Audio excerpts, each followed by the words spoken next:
నమస్కారం. Pen power news కి స్వాగతం. ముందుగా ముఖ్యాంశాలు.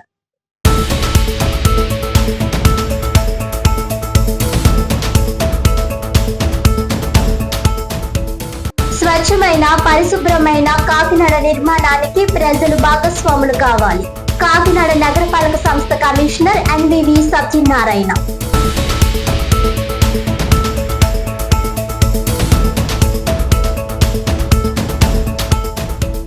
అధిక లోడుతో నిబంధనలను ఉల్లంఘిస్తూ ప్రయాణిస్తున్న లారీలపై కాకినాడ జిల్లా రవాణా శాఖ అధికారుల ఉక్కుపాదం.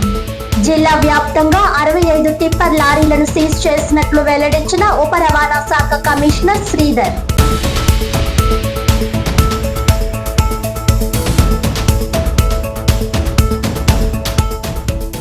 రిజిస్ట్రేషన్ల వ్యవస్థను ప్రైవేటీకరిస్తూ ప్రభుత్వం జారీ చేసిన జీవో నెంబర్ 396ను తక్షణమే రద్దు చేయాలి. కాకినాడ సబ్ రిజిస్టర్ కార్యాలయం వద్ద దస్తావేజు లేఖర్ల సంఘం ఆధ్వర్యంలో భారీ ఆందోళన.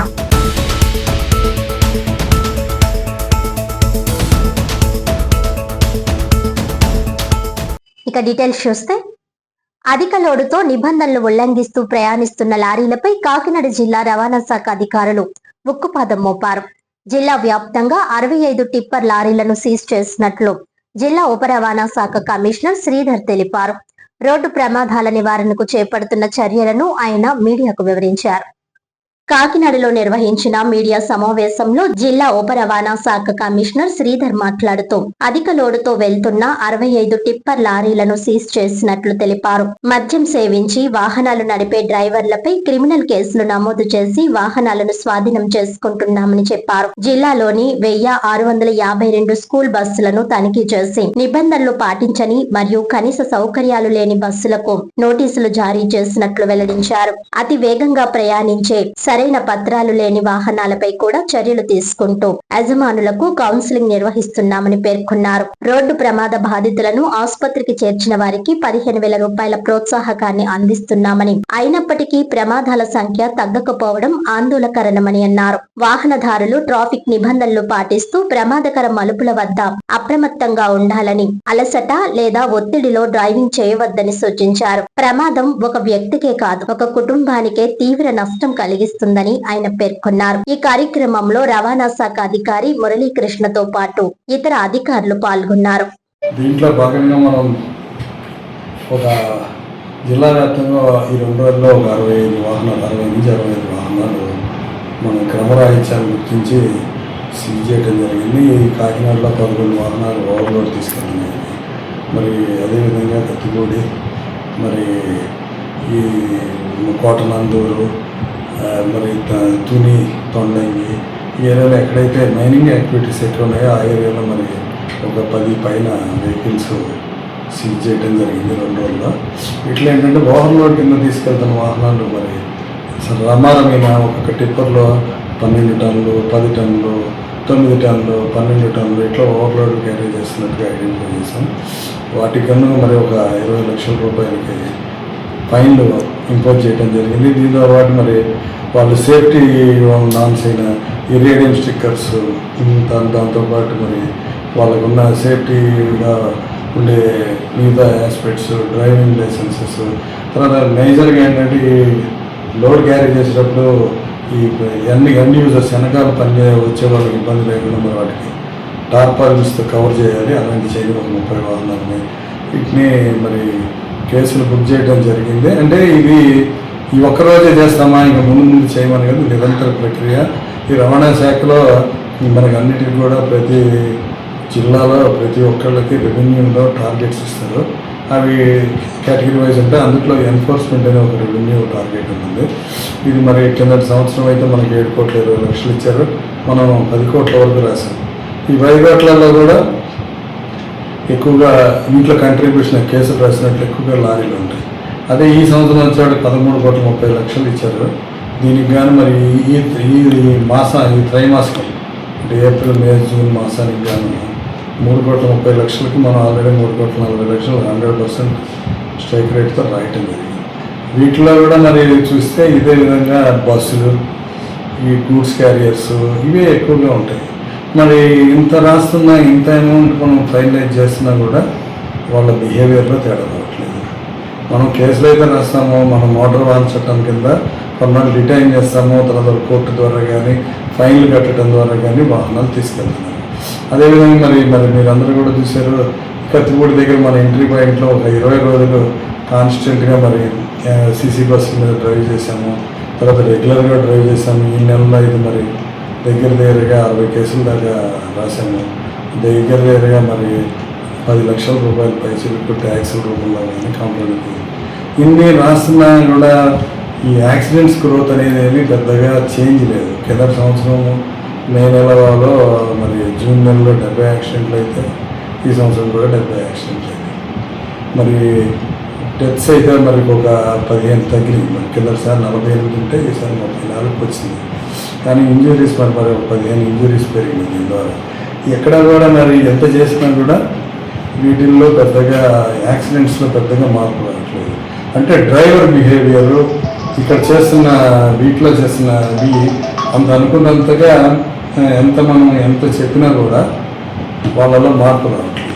కానీ తద్వారా విస్తృత ప్రచారం చేయడం ద్వారా అయినా, గవర్నమెంట్ పెడుతున్న స్కీమ్స్ అయినా ప్రజల్లోకి తీసుకెళ్ళడం ద్వారా అయినా యాక్సిడెంట్ జరిగిన విక్టిమ్స్కి హెల్ప్ జరుగుతుంది, యాక్సిడెంట్స్ కంట్రోల్ అవుతాయనే ఉద్దేశంలో ఈ ప్రెస్ మీట్ పెట్టడం జరిగింది.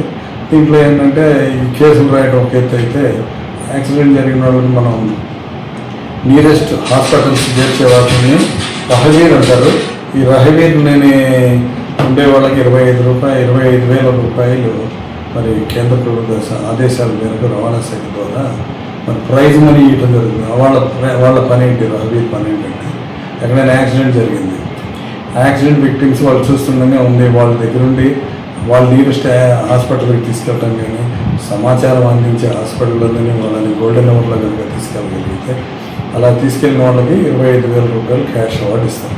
అలా ఇచ్చిన వాళ్ళు ఏమి అంతకుముందు నాయనడు ఉండేది, కానీ యాక్సిడెంట్లో చూసి మనం ఏమైనా సహాయం చేస్తే మళ్ళీ కోర్టు పోతే సాక్ష్యం చెప్పాలి, తర్వాత హాస్పిటల్ చుట్టూ తిరగాలి, డబ్బులు కట్టుకుంటారు. ఇప్పుడు అవన్నీ కూడా లేవు. కోర్టులోకి వెళ్ళటం కానీ, పోలీసు వారు విచారించడం కానీ ఇవన్నీ కూడా డిస్పెన్స్ చేశారు. ఇప్పుడు అదే అందుకని సెంట్రల్ గవర్నమెంట్ హాస్పిటల్ విక్టిమ్స్ని తీసుకెళ్తే డబ్బులు అడుగుతున్నారని 1,50,000 రూపాయల వరకు పిఎం రాహత్ అనే ఒక స్కీమ్ తీసుకొచ్చి దాంట్లో సెంట్రల్ గవర్నమెంట్ స్పాన్సర్ చేసింది. మనకి దీంట్లో all network hospitals, 30 network hospitals, తర్వాత అదేవిధంగా ఆయుష్మాన్ భారత్లో ఉండే హాస్పిటల్స్, అదేవిధంగా గవర్నమెంట్ హాస్పిటల్స్, అన్ని హాస్పిటల్స్లో కూడా రిజెక్ట్ చేయకుండా వాళ్ళందరూ కూడా పేషెంట్ని అడ్మిట్ చేసుకొని పేషెంట్కి ఒక ID number TMS ID number అనేది క్రియేట్ చేస్తారు. పోలీసులు దాన్ని అదే రోజు క్లియర్ చేయడం వల్ల హాస్పిటల్ వాళ్ళకి 1,70,000 రూపాయలు, 1,50,000 రూపాయల వరకు హాస్పిటల్ ఖర్చులు సెంట్రల్ గవర్నమెంట్ భరిస్తుంది. ఇలా కాదు, కొన్ని యాక్సిడెంట్స్ అసలు మన వెహికల్ ఐడెంటిఫై కాదు, చనిపోతారు. చనిపోయిన తర్వాత వాళ్ళ మీద ఎఫ్ఐఆర్ పెట్టి కొన్నాళ్ళు చూసి మరి పేషెంట్ ఐడెంటిఫై కాలేదని ఒక వదిలేసేవాళ్ళు. అలాంటి కేసులకి 2 లక్షల రూపాయలు సెంట్రల్ గవర్నమెంట్ స్కీముల ద్వారా ఇస్తుంది. అదే ఆ వెహికల్ ఐడెంటిఫై కాకుండా యాక్సిడెంట్ అయ్యి క్షతగాత్రులు అయితే 50,000 రూపాయలు ఇవ్వటం జరుగుతుంది. వీటన్నిటికీ కూడా ఈ హాస్పిటల్కి వాళ్ళని సరైన సెన్సిటైజ్ చేయాలి, ఈ స్కీమ్స్ అన్ని యూటిలైజ్ చేసుకుని ఫిట్ చేయాలి. మన కాకినాడ జిల్లాలో ఇప్పటి వరకు ఈ పిఎం రాహత్ కింద ఒక 40 మంది చికిత్స పొందారు ఇప్పటివరకు. కానీ యాక్సిడెంట్ చూస్తే 70 జరిగినాయి, 140 మంది క్షతగాత్రులు అయ్యారు. అంటే యావరేజ్ మీద ఏం జరగాలి, ఇంకొక 100 మంది అయినా కింద నెలలో చేరుండాలి. అదేవిధంగా మరి ఎఫ్ఐఆర్ రిజిస్టర్ కానీ యాక్సిడెంట్స్ కూడా జరుగుతాయి. యాక్సిడెంట్ అయిన ప్రతి ఒక్కళ్ళు కూడా ఈ స్కీమ్స్ యూజ్ చేసుకోవాలి. వాళ్ళకి మనం అందరూ కూడా ముందుకు వచ్చి సహాయం చేయాలి. అలా చేయటం వల్లనే యాక్సిడెంట్స్ నిర్మూలించబడతాయి. తద్వారా ప్రమాదాల్లో చనిపోయేవాళ్ళు, క్షతగాత్రులు అయ్యేవాళ్ళ శాతం కొద్దిగా తగ్గుముఖం పడుతుంది. దీని నుంచి అందరి సహకారం కావాలి. ప్రజలు, పాత్రికేయులు, టీవీ, ఎలక్ట్రానిక్, ప్రింట్ మీడియా సోదరులు అందరూ కూడా మీ అంత సహాయం సహకారం అందిస్తే కానీ దీన్ని మనం కంట్రోల్లోకి తీసుకురావాలి. దీంట్లో భాగంగా మరి మేజర్ ఇష్యూ అయిన స్కూల్ బస్సెస్ వచ్చేటప్పటికి మనకి కాకినాడ జిల్లా మొత్తంలో 1,642 స్కూల్ బస్సులు ఉన్నాయి. వీటిల్లో మరి ఇప్పుడుగా వాడుకలో ఉన్నవి దగ్గరగా 1,500 పైసలకు దాకా 3 వారం రోజుల క్రితమే వరకు కూడా ఫిట్నెస్ సర్టిఫికేట్ తీసుకోవడం జరిగింది. మేము ఈ సెలవుల కాలంలో వాహనం యొక్క ఈ ఫైర్ ఎక్స్టింగ్విషర్స్, సేఫ్టీ డోర్స్, తర్వాత fire safety alarms, fire suppression systems పనిచేస్తున్నాయో లేదని అన్ని స్కూల్స్కి వెళ్ళి మేము ప్రత్యేకంగా తనిఖీ చేయడం జరిగింది. కొన్నింటిలో వెహికల్ లొకేషన్ డివైజెస్ లేవని వాళ్ళు ఇన్స్టాల్ చేసుకోమని చెప్పడం జరిగింది. ఇప్పుడు తపాల వారీగా వాళ్ళందరూ వెహికల్ లొకేషన్ డివైజెస్ పెట్టుకుంటేనే ఫిట్నెస్ సర్టిఫికేట్లు పర్మిట్లు వస్తాయి కాబట్టి అందరూ కూడా రోజు పెట్టుకుంటున్నారు. మరి అదేవిధంగా ఆటోల్లో కూడా తీసుకెళ్లే వాళ్ళకి మరి నిన్న ఒకరోజు 15 ఆటోలకి స్కూల్ పిల్లలు తీసుకెళ్లే వాళ్ళకి కేసులు రాయటం, వాళ్ళని కంట్రోల్ చేయడానికి అన్ని పోలీసు మేము కూడా మీటింగ్స్ అవి కూడా పెట్టి వాళ్ళకి ప్రయత్నం చేస్తున్నాము. తద్వారా మేము మీ ద్వారా అందరినీ కోరుకునేది ఏంటంటే అందరూ కూడా రహదారిని సేఫ్గా వాడుకోండి, సేఫ్గా జర్నీ చేయండి, ఓవర్లోడ్స్ ఎలో చేయొద్దు. డ్రైవింగ్ చేసే ప్రతి ఒక్క డ్రైవరు సేఫ్టీగా వాళ్ళకి ఇచ్చిన నిబంధనలను తప్పకుండా పాటించి డ్రైవింగ్ చేయాలి. ఎటువంటి నిబంధనలు పాటించకపోతే వాళ్ళపైన కఠిన చర్యలు తీసుకుంటామని మీ ద్వారా అందరికీ తెలియజేస్తున్నాము.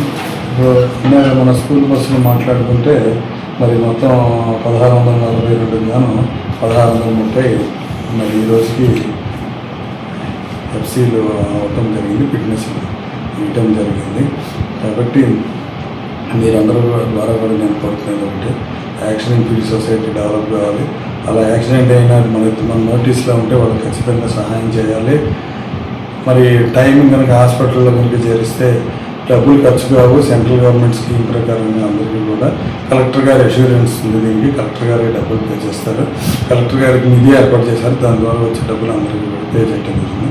కావున ఈ యొక్క అవకాశాన్ని వినియోగించి యాక్సిడెంట్ ఫ్రీ డిస్ట్రిక్ట్గా కాకినాడ నుంచి పెట్టాలి. అభివృద్ధిలో కాకినాడ దూసుకువెళ్ళినట్టు యాక్సిడెంట్ లేకుండా అందరూ సేఫ్టీగా ఉండాలని మీ ద్వారా అందరికీ నేను అప్పీల్ చేస్తున్నాను. Thank you. Okay sir.